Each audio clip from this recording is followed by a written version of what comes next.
Este é um dos maiores berçários de orquídeas do país. Cerca de 80 mil mudas saem daqui por mês para produtores de todo o Brasil. As encomendas chegam até mesmo de outros países.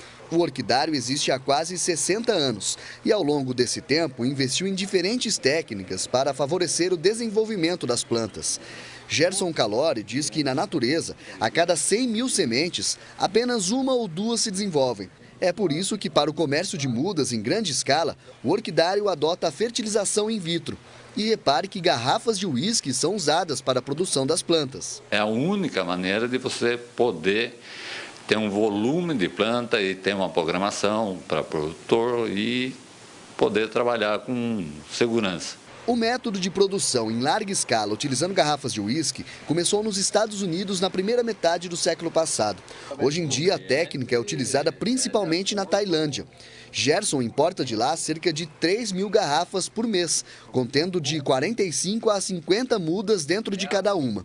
O restante da produção vem do próprio orquidário, que no lugar de garrafas de uísque, utiliza vidros de palmito. Aqui a gente facilita um pouco o serviço nosso, com esse spot maior, certo? Para ter um volume e sem dificuldade.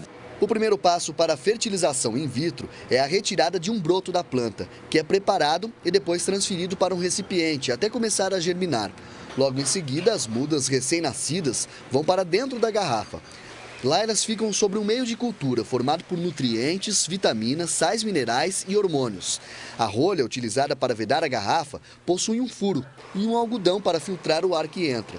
As folhas e as raízes das mudas crescem de maneira uniforme durante aproximadamente um ano. O local onde ficam as garrafas ou vidros de palmito tem a temperatura e a iluminação controladas. Depois deste período, as plantas precisam de um espaço maior para se desenvolver. As garrafas são cortadas ao meio e as mudas transferidas para um recipiente com um substrato capaz de reter a umidade. Pode ser, por exemplo, o musgo, encontrado em qualquer floricultura. Aqui elas permanecem de 3 a 4 meses e depois já podem ser transplantadas para um vaso maior. Dependendo da espécie, as orquídeas começam a florir em aproximadamente 1 ano e meio. Como a prioridade do orquidário é vender as mudas, na maioria das vezes a própria garrafa é entregue ao produtor, que fica encarregado pelo restante do processo.